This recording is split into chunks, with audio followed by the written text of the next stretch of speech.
wasn't that next step. There wasn't that space for people to kind of go to where they can feel comfortable. So, during COVID, I found my passion for fitness because I always say it's the thing that kind of saved me. It got me through working those hours and hating my job. As soon as you open up your own facility, that you already want to have the client base, you want to have somewhat of a reputation, and you want to ensure that your service is already at the best it could possibly be. It gets explained on social media that helping someone lose weight, it's a matter of adjusting their calories so they eat less than what they need. But it's like, how about if this person works full time? What about if this person has kids? What about if they have all this? So there's so many different types of people and behaviors that you really want to make sure that you've got. Today we're here with Adam, the founder of AJD. Adam, how are you? I'm good, thank you. Thank you for having me. Thank you for letting us into your studio and letting us interview you. No worries, anytime. So we're obviously at AJD Studio at the moment. Do you want to tell us a little bit about your business? Yeah, so AJD has pretty much been designed as a space to allow people to feel and optimize comfort. We started in my parents' garage, and since then, entered our 6th year now in business, and finally kind of found, what makes us unique and, what we provide and who we kind of help. AJD, our main focus is to help people not just achieve their goals. I think a lot of coaches do that, but I think the thing that sets us apart is the facility and the privacy that we kind of create. Because I started in a garage, it's always been that privacy element. So I really wanted to retain that when I continued into the facilities, and we're in one of them now. And yeah, that's the whole essence of AJD. Beautiful. As you said, we're in one of the facilities now, so you've got 2 studios. Yep. Do you want to talk about, because I know there's a difference between each of the studios and what kind of services you provide for anyone that doesn't know? Yep. Maybe just let them know. Yeah, so Studio 1 and Studio 2. So we're currently in Studio 2, which is the private training studio. Now, Studio 1 was just a larger garage. It was where we do the personal training, where we ensure there's no more than 3 people in the gym floor at any given time. It was the first step that we kind of made. We didn't know Studio 2 was going to be a thing when we first started. So, that's where, the one-on-one sessions, the two-on-one sessions, and a couple of group classes do happen, but also the administration and bathroom, kitchen, stuff like that for the staff. And then, since then we found that a lot of people, once they were finished with personal training, because it's not fair for someone to have to, spend that much for a very long period of time, that once they had to stop, there wasn't that next step. There wasn't that space for people to kind of go to where they can feel comfortable. A lot of the commercial facilities, there's always, multiple people in the space, people that they might not typically align with. So a couple doors down, used to be an old pizza shop. It opened up and it was sitting here for a while. And I thought, we were in a good position to create a space that people can take that next step to. Because I really wanted my clients to continue training, because we've spent so much time and effort getting them ready to train. But then how were they going to take those skills that they've learnt to a place they don't want to actually go to? So that's where Studio 2 came, where this is pretty much just purely training space, a training facility that's private, same concept. There's only 3 people, allowed in here at any given time. And also we do group classes just to help more people along, because we find, during the winter periods or motivation drops to keep them going. And yeah, the spaces, you can check it on your phone, how many people are in here. You can book yourself in. You get the space, for the 45 minutes. It's all like a trust policy kind of studio. So you can probably see from behind and stuff, we really focus on cleanliness, luxury, and want people to kind of feel like they're training in first class kind of thing. Yeah, you definitely, stepping into here, you definitely get that luxury vibe to it. It's nice. Very high-end feel. Nice. It's very nice. And I know it's been a bit of a journey for you. So you didn't start off in the fitness health kind of industry. Do you want to talk about where you kind of started and how you ended up creating AJD? I initially started in construction. So as a More down like the way of the organising side, not the trade side. I got two delicate hands for that. I went to uni, studied that, got into the industry, and I just, I try to put my best foot forward, but I don't think I was really built for the industry. I think the people that are in it, you have to be built a certain way, and I'm kind of a bit more of an emotional wog where, I take things a lot more serious. I take, you know, yeah, it was a very challenging kind of time. I love the organising. I love seeing things get created from nothing, from the ground up. But I was unfortunately put into a job in a position which, just ruined me mentally. And it was quite a hard, few months, a lot of, overwhelming experiences, trips to the hospital with anxiety and stuff on those jobs. And I was just like, it isn't for me. So, during COVID, I found my passion for fitness because I always say it's the thing that kind of saved me. It got me through working those hours and hating my job. And it got to the point at my job where they, were about to put me back in that position after I pled for them to stop, taking me off that job, where I was like, oh, this isn't worth it. Like, there's no money or salary, worth me hating, what I'm doing day to day. So just took the plunge. I was kind of in the background just studying the courses because I was always interested in my own fitness. And then it was kind of like keep working there and my mental health keep declining, or quit, breathe a little bit, and, start exploring the things that, helped me. So that's kind of how it all begun. I had a couple of pieces of equipment in my parents' garage, so it just started off with, a squat rack and some adjustable dumbbells. And then, that grew and grew and grew to the point where I was like, all right, I'm at full capacity within, a year of on and off lockdowns, where we all started looking at that space to move out to, because I'm like, people find value in this, and we can help a lot more people. That's amazing to see, through a difficult time as well, like COVID, you've then found that opportunity to then create something that really benefits and helps people. With that, obviously, like you said, it wasn't an overnight thing. You had a whole year of building in the garage before finding a studio. Do you think that there are maybe some misconceptions for people that are wanting to kind of follow the same path, or do it their own way, that are starting out in the health and fitness industry, that are wanting to create their own gym or studio? What would you say, maybe some little pointers that people might not know that should be aware of before taking the plunge? Yeah, I think the biggest thing before you take a plunge into your own facility, it's definitely, knowing your craft. I think if you know what you're doing, you know the results that you have to achieve, and you're pretty much at a point where your education's there, you're getting your clients for results, the services are all really, really top notch. Because as soon as you jump into your own facility, you don't have time to worry about studying a new course. You don't have time to worry about, is your service good enough? You're worrying about the lease. You're worrying about the bills. You're worrying about the 3 to 6 months that you didn't realize it was going to take to go through council just to, get the facility. A lot of those things, you have so many stresses that come as soon as you open up your own facility, that you already want to have the client base. You want to have somewhat of a reputation, and you want to ensure that your service is already at the best it could possibly be, so that you can carry that over. You don't want to be, creating a new service, because it is a very energy driven source. You do need to know a lot more than what people think you need to know.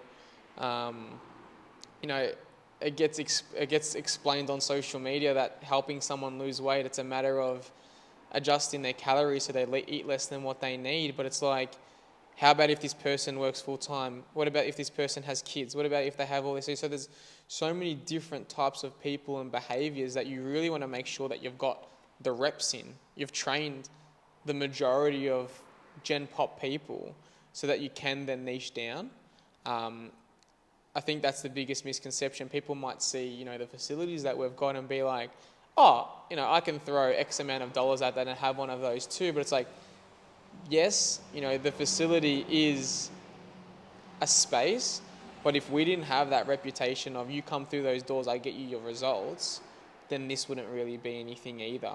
Because this isn't a space that anyone can sign up to. They need to go through our personal training experience. So we can tick them off that they're going to keep themselves safe, but they're also going to continue achieving their goals. You can go to a gym with no program, none of that, and your goals are potentially going to be slowed down. Whereas this isn't a gym. I'd never explain this to people as a gym. I say it's a private studio space so that you can continue in achieving your goals. So I think that's probably the biggest misconception, that you can just jump into this. It needs a lot of things in the background to optimize it. Yeah, you've explained that really well. Thank you. I think a big thing that does stand out with AJD, and you've kind of like delved into it a little bit with that answer, is across the board within your whole team that you've built, like yourself and then the trainers that work with you, is I guess like the passion, compassion, care that you've got for every client that walks through the door, and how you're not providing them with a cookie cutter service.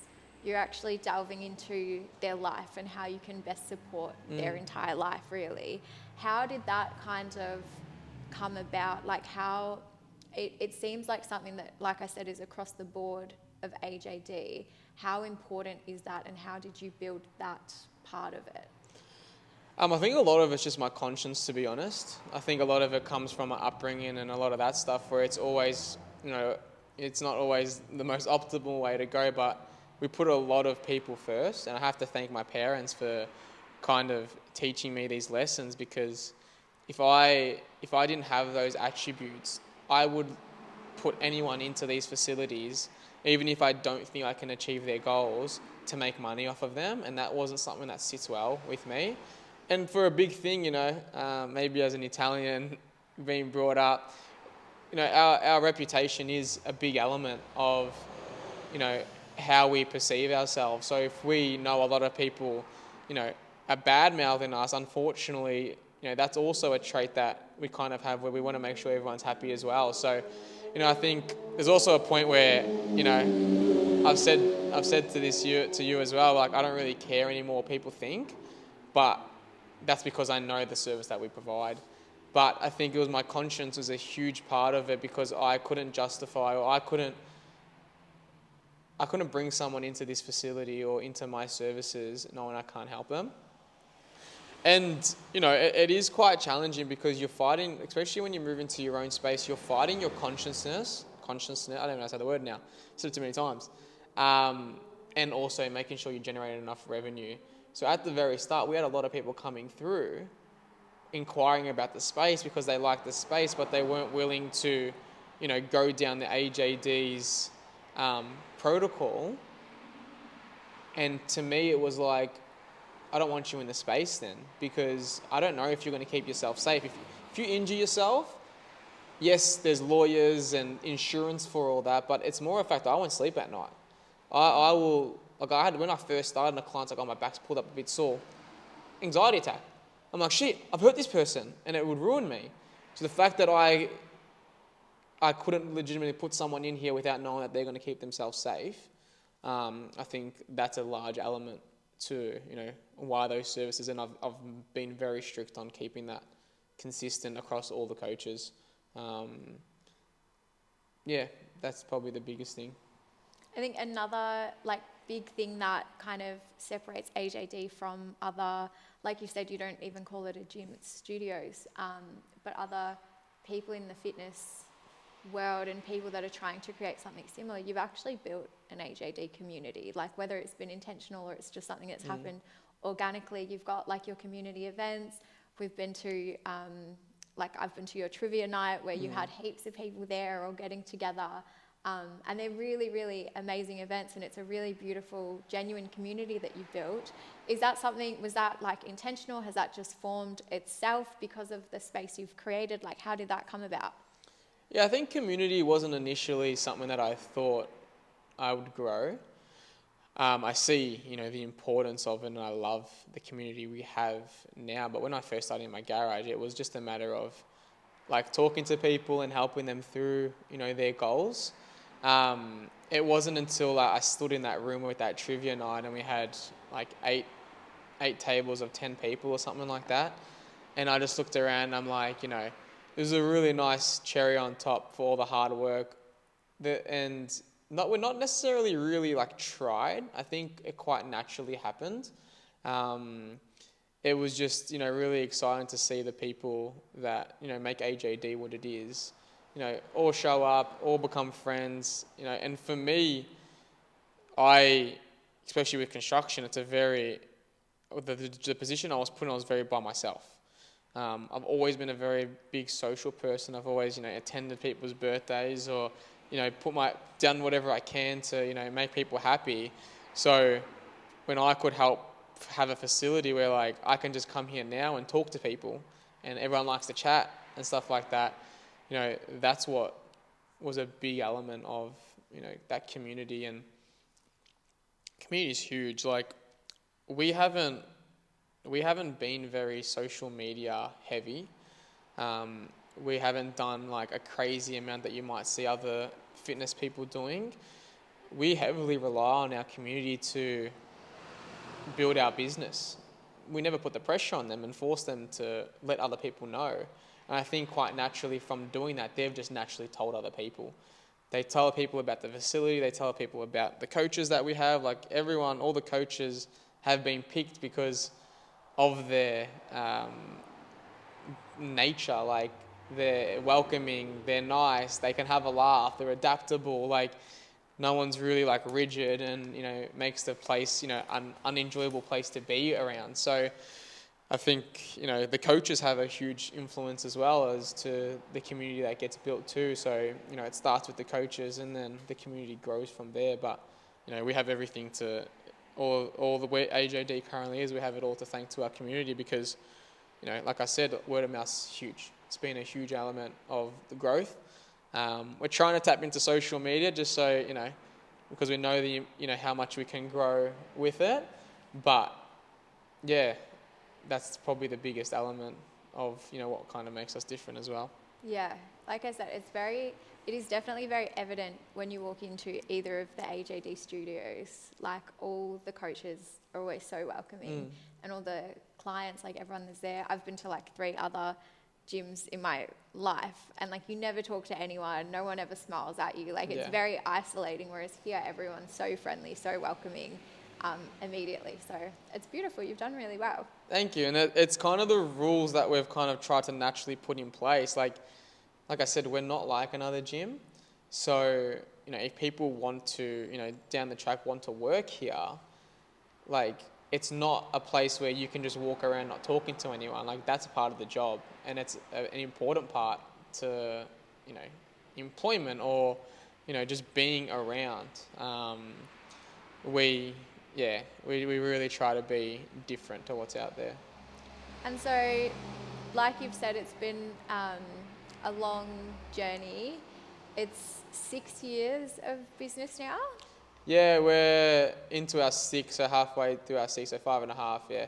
And so what are some key pointers or lessons or things that you've kind of learnt that you think would be important to share? Again, for anyone that is interested in the industry, what's some kind of tips that you could kind of give from your experience? Yeah, I think every phase of your business is going to have certain things that need priority. I think, and quite confidently, I tell a lot of the coaches that I speak to, at the start, you don't have to worry about, what all the social media people are saying about, you need to have a system for this and that. At the start, you just need to bring clients in. You need to optimize your offer. You know, make sure that you've got something that's worth selling and that people are worth staying on for. It's been a phase, and I've been very lucky, to have, I speak about my accountant also being a large mentor of mine and, normalizing this process for me because I'm thinking, I've got to have this system for payments. I've got to have this system for bookings. I've got to have this system for this. I started out with a booking system using my Google Calendar. I started off with a payment system using an Excel spreadsheet and just chasing people up because I didn't have enough money coming in to have a direct debit service or anything like that. Those services kind of come. The main thing you're just trying to focus on is get the client base in, get people through the door. You got to prove yourself, giving free sessions away, whatever it might be. until you get to a point where you know how good your service is that you're like, I actually don't need to, give away a free session to show someone the value that I can bring them. So I think that first year or two is heavily, it's heavily building your education, building your experience, and getting your clients results. And then the rest kind of follows in that. Slowly adding systems that are also, I guess, budget friendly too. Things that will do enough for what you need for also like the least. Like I know there was a software that I know every gym was using that I inquired about, but it's $200 a week. I couldn't justify it. I was making like $500 a week in the garage. I'm like, well, there goes majority of the income. Why would I do that for a booking system?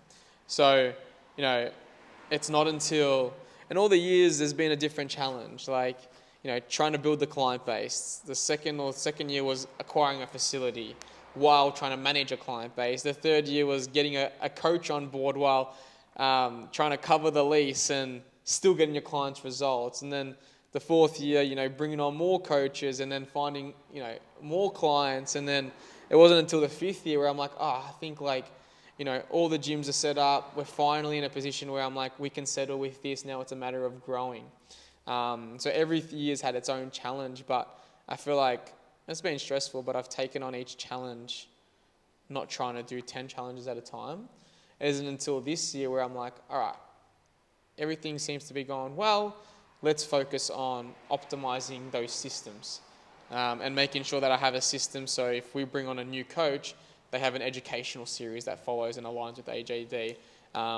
Direct debit's getting better, optimizing that. The booking system's getting better. It's not like I'm trying to create another gym while trying to do all these things. So I think every year you need to do like a bit of an internal audit on what's priority.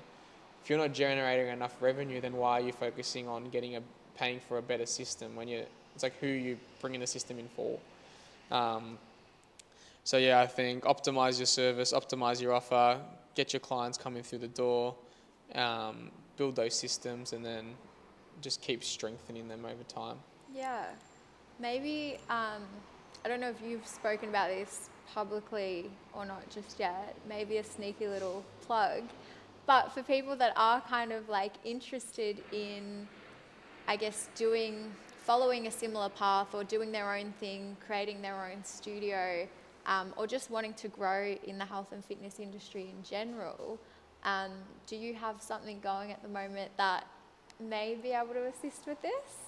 Yeah, so I've recently been designing and pretty much finalized my own mentoring kind of service. I've naturally been helped. I think I've helped about 10 coaches now just because they were friends, quite naturally start their business, or helping them, give them tips and tricks on how to have a better consultation process, or the systems that they really need to be looking at this current moment. So yeah, I've have that service that I do where I help businesses in the fitness industry build their clients and build their systems for their goals. Everyone has different goals. Like people just want to have a couple employees where they're doing 10 hours of work a week and their employees are doing the rest. Or another one that I have has a facility out in Geelong, so it's like we're trying to grow and optimize the services there. And I think it's quite difficult at the very start because you don't know what to start on. Your brain's running. Your brain's thinking of 100 different things that you need to do to optimize your business, but it's also like, all right, which ones need to be prioritized? I've unfortunately, I also say fortunately, I've gone through a couple business mentors. For me, it was always justified as I'm going to pay X amount of dollars to get your 10 years of experience so that I don't have to go through those 10 years by myself. I can then start 10 years, to an extent, 10 years ahead. But then I've also, so it was more unfortunate because, they didn't really do what they promised me they were going to do. So it was unfortunate about the business side, but it's been fortunate as now a business mentor to be like, what did they do I didn't like?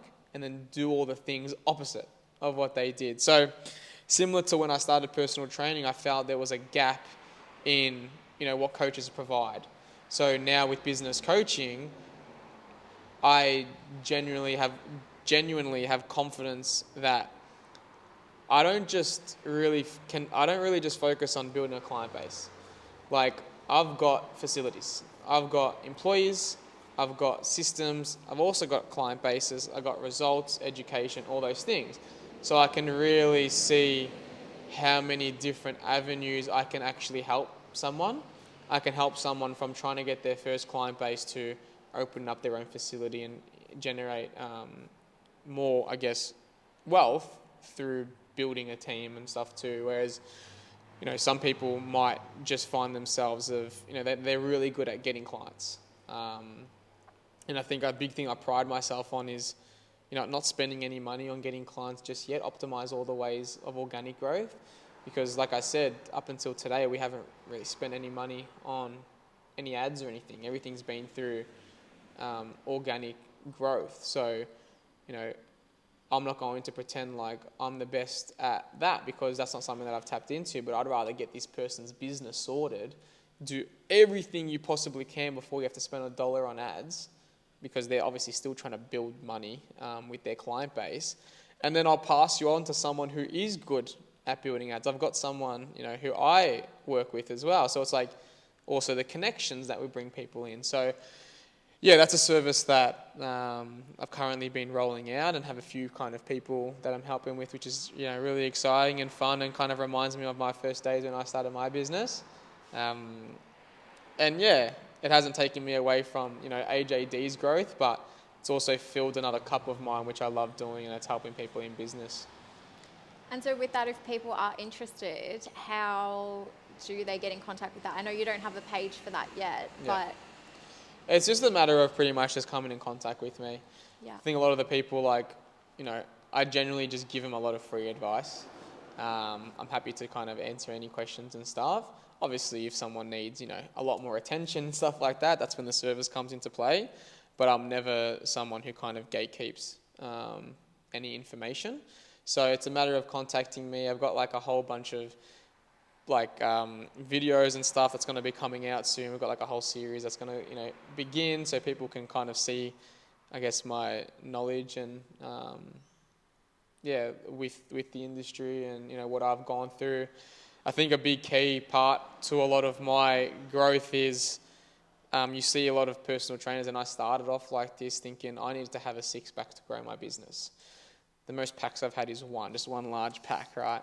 But I think I've really defied the odds of you need to have the best physique in the world and then sell yourself in that manner. Whereas I sell a feeling, I sell results, and then I prove it by getting them their results. And I think it's been a really cool change and shift, and see, changing a bit of the status quo with all that. So I think I'm coming from a little bit of a different landscape, which I kind of, makes me a little bit unique in that process too. But yeah, that's kind of the best way to kind of contact me, and, what I do. Yeah, a lot more is going to come out real soon. Wonderful. And so with AJD, that, correct me if I'm wrong, but that kind of also inspired Business Unspoken, your experience building the business and all of that? Yeah, AJD, before I met you, lovely you, it was a very lonely process. I felt very much alone. COVID didn't help that, because you legitimately were isolated. It helped me build the business because all I could do was focus on it. But I've recently connected with a lot of clients who are business owners, and we all have the same, struggles. We all had the same feelings, and I'm like, why isn't this getting spoken about? It wasn't until one of my clients, who I had on the first season, John, who spoke to me saying, you don't have, he was genuinely confused that we don't have any way to connect with other people. They thrive. That's how their businesses grew off networking, going to networking events. I watched him, one day at an event he invited me to, and I just watched him just naturally talk to someone and get a new client out of it. And I was like, we don't have this. This isn't how, I feel like this day and age kind of operates. But then I also thought, a lot of my clients are coming from my my clients who are business owners who speak to their clients about the service. So it's like, why aren't these stories, why don't people know about these stories? They know about the struggles, but also can see the outcome of it. I never knew about the light that was out in the tunnel. I just believed in myself. So yeah, Business Unspoken was heavily inspired through a lot of these elements. And yeah, I just love connecting with people. I love connecting with the community. And I thought, I send clients to my clients. And, I think if everyone has a really nice, connection and network, we can all just help each other out. Yeah. Amazing.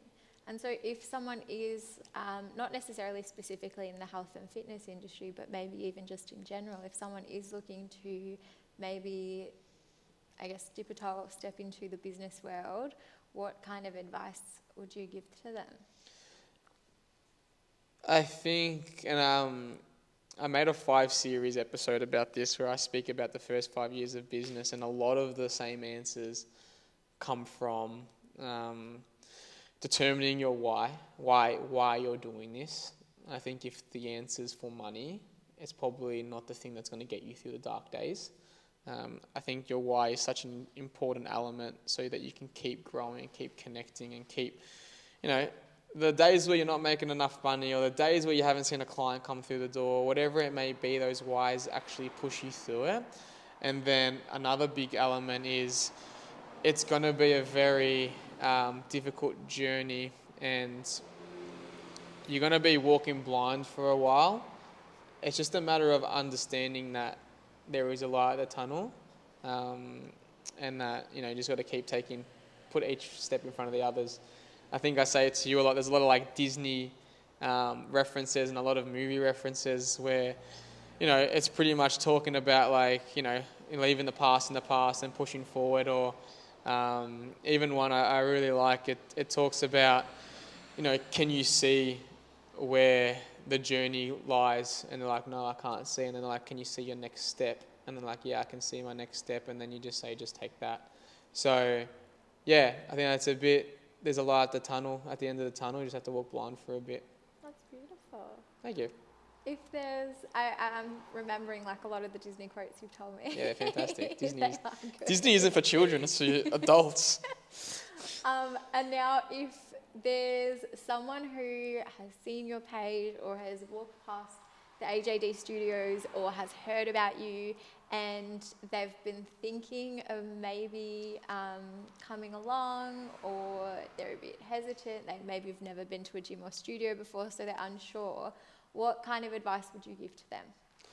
I would say it's as simple as inquiring, because we don't have one service that you can pre-purchase without talking to me. I like to speak to every single person before they enter our facility, because I want them to know how we can help. You won't see it anywhere. We don't have a buy now purchase, because that's just how our systems are. We need you to speak to us. So I can reassure you that this can benefit you, and then explain how it will benefit you. It's not really, I didn't grow up in sales. It's not a sales pitch. It's a matter of, let's chat. If I can solve your problems or any of your, things that you're struggling with, I'll tell you how I'm going to solve it. And I'll end the call with, let me know if you're interested, shoot me a message. It will never be, sign up now. Sign up now. Make sure you sign up now, because, if you don't sign up now, you're going to miss out on your spot. I'll let them know if there's a specific spot, but it's never, forcing anyone into it. So yeah, it's just a matter of shooting us a message, jumping on a call and letting me explain to you how it is. And then if you want to come and check out the facility for yourself, check it out. We usually just do like a free intro session, so you get a feel for it, like a bit of a try before you buy. Yeah, that's probably the best way that I would say, is just reach out and I'll take care of the rest. Beautiful. One last question. Yes? I don't know how much information you want to give out here, but I know there's a lot of exciting things happening in the future with AJD. Yep. Is there anything you want to say about anything that's coming up, anything you're excited about, any growth or anything that... Yeah. I've kind of this year or recently established in my brain that, what AJD is and what we want to be. I won't go into full detail on everything, I'll let that come. But we want to, and I know that we've done it. We've become, the suburban gym. We've become the facility that people can walk to from their house and feel comfortable and feel at home and achieve their goals. So, yeah, the goal is for us to now become the suburban gym and have one of these facilities in a lot of different suburbs. That's before I was like kind of contemplating, looking at a place that's times 10 the size and, because I know that generates a shit ton of revenue. But then I wasn't motivated by it and I knew it didn't fit for me. But everything we've done here I've absolutely loved and I've thrived on, and I have a lot of confidence that there's a lot of people who will really thrive in this type of environment. So yeah, that's probably the most information that I'll kind of give right now, that, we're aiming to be the suburban gym and keep opening up small private fitness studios so that more than just the Brunswick West area can achieve their goals and feel good in the environment. Amazing. So watch this space. Watch this space. Clock it. I'm with the times, Wow, well, thank you so much. Thank you. Will be exciting to hear what's next and when all that drops. But everyone, stay tuned. Stay tuned. Thank you for having us, and thank you for taking the time for this interview. No worries. Thank you for interviewing me. No worries. Anytime. If you found this episode valuable, be sure to follow along for the remainder of our 30 and 30 series. And if you would like to support this local business, be sure to check out the details below and buy some merch.